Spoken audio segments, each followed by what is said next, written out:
The next presentation is KNX as a standard for efficient buildings. Our guest is Joost Demarest, who is the CTO of KNX International. Joost, thank you for joining us today.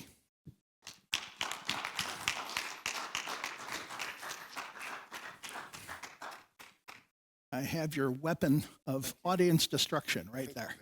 You're welcome. Good morning, everybody.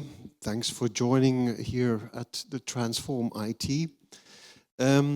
TransformIT, I thought, hadn't we done that already some decades ago? Because not only our technology, but also the one from the presenter after me has been around for quite a while, actually. So the KNX technology, as well as the Anocean technology, has been around for a couple of decades even. So as the previous speaker pointed out, it's about not transforming IT, but actually using it, in my point of view.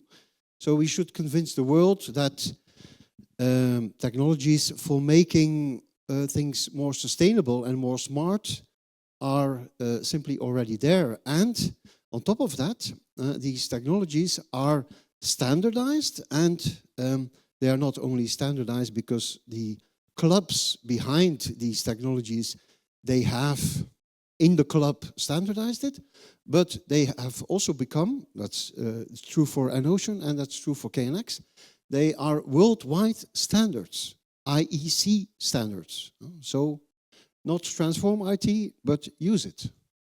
So what am I going to talk about? So we have made a recent extension to the KNX technology to make it more IoT.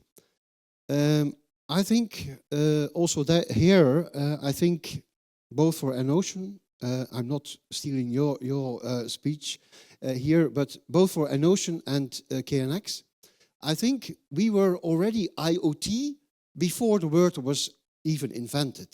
So the word Internet of Things is about connecting things also to the internet, that's right.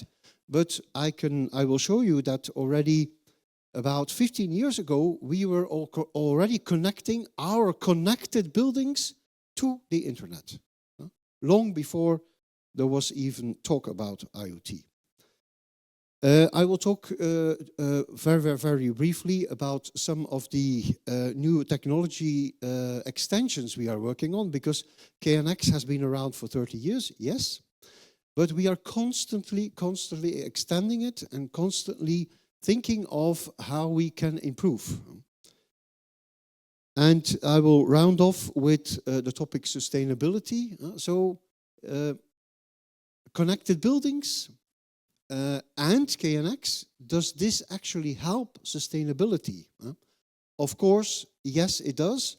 And also, long before the word sustainability was a buzzword, we also always stress that connected buildings help you to save energy. And nowadays, the focus has switched from energy efficiency towards energy management more. I think the previous speaker also already touched upon that. Okay, I'm going to, I've only got 15 minutes, but I'm going to really quickly take you through the history of KNX. In the late 80s,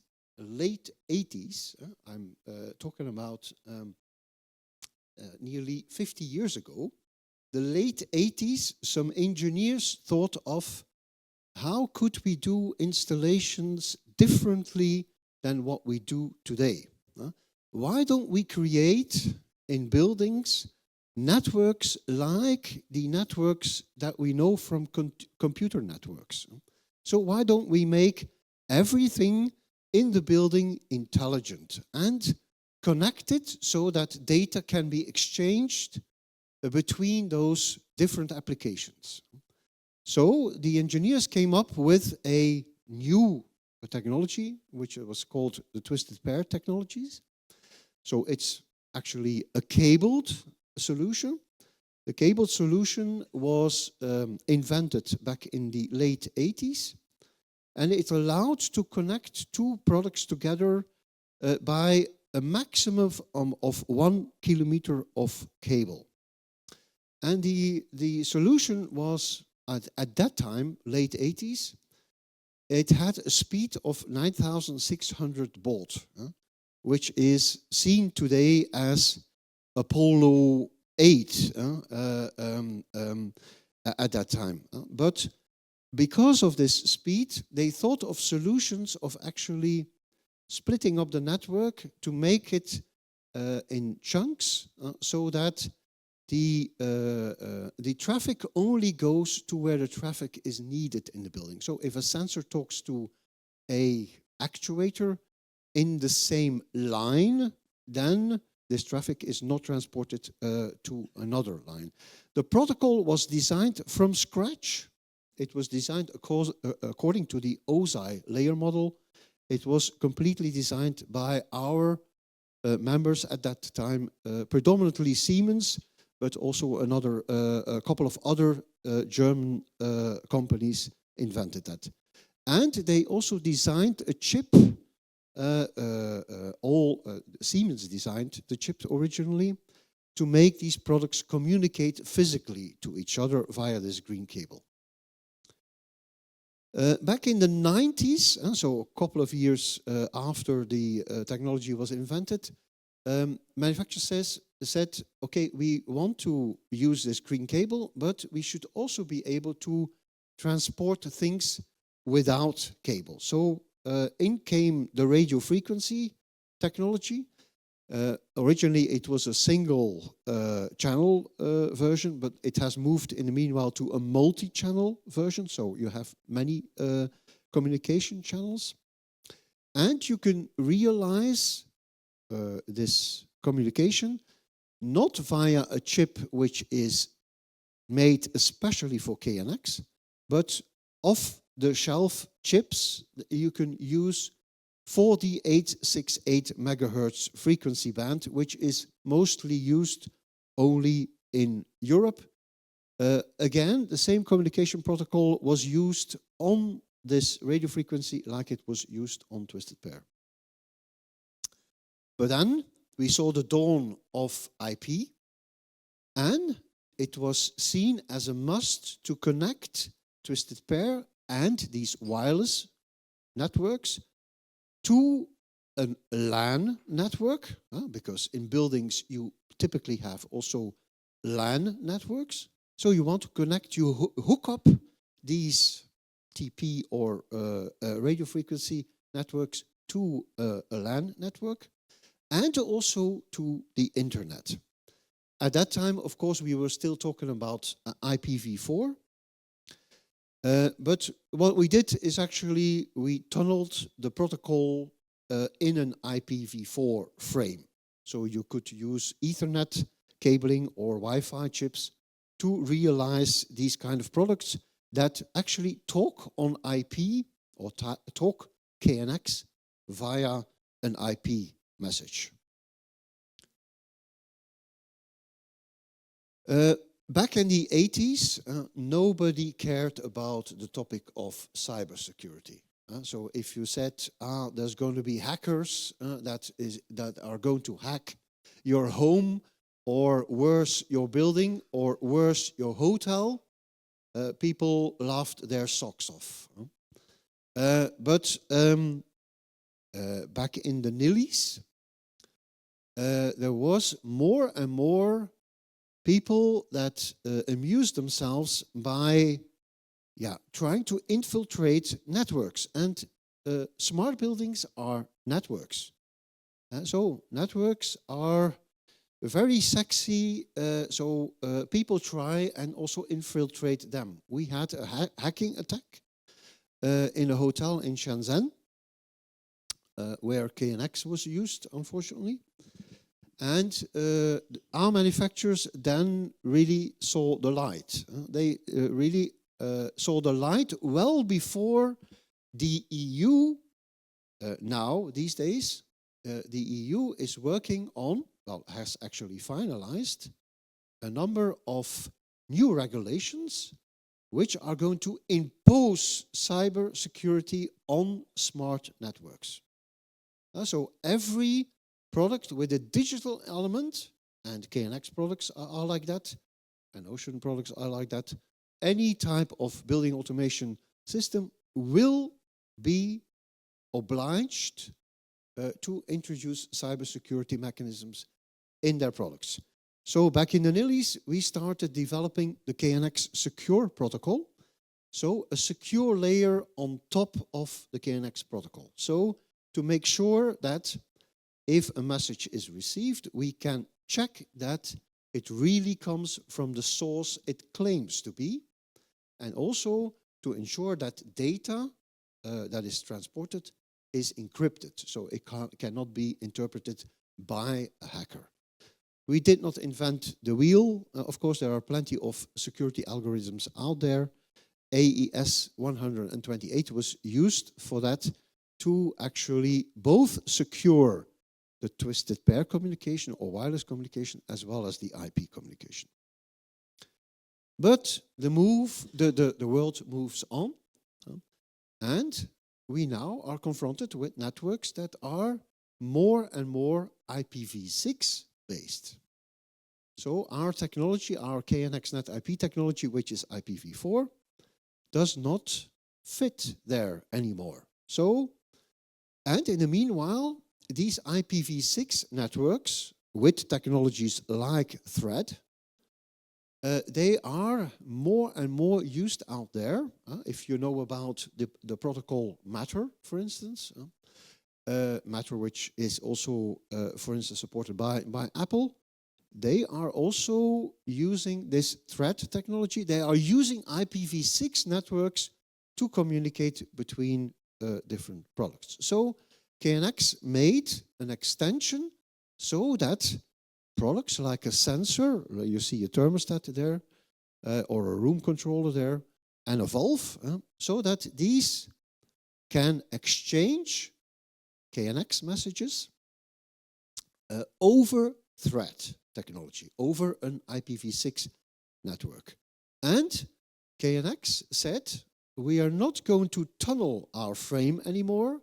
We are going to use technologies that are out there for IPv6, and we are going to just include the KNX data in these messages.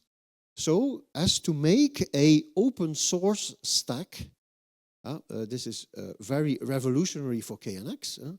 Previously, you had to make the protocol implementation yourself, but now KNX is providing an open source stack so that you can realize this room controller and this valve on the basis of this open source stack. The only thing you have to do is make your application. Okay, also our technology was pretty much KNX specific. And it was especially KNX specific. I think I referred to the previous speaker. If you connect a KNX network to the outside world and you speak KNX, you speak a very specific language. So we have to avoid, of course, that if we confront people with data from our networks, that people say, oh, sorry, I will not study 1,000 pages of KNX specifications. You must provide me this data in a more, how would I say, digestible format. So we worked for, in the previous, you see here a picture of how we used to transport data to the external world. This was by means of USB interfaces or IP interfaces. Now we have made a concept for a standardized web server. This is called the so-called third-party API. So this web service only presents the data in a semantically described form. It does not present it in the KNX way. So more IT people out there are then able to understand the KNX message. Okay, I only have 2 minutes left. So we are working on a lot of other extensions. For instance, firmware update. So if you have products installed in those connected buildings, you have hundreds of them in the building, and all of a sudden you establish as a manufacturer, oh, I have a bug in there, and it's a security bug. So I need to be able to update all these products in these networks because there is a cybersecurity risk. We are working on a standardized solution for our manufacturers to do firmware update.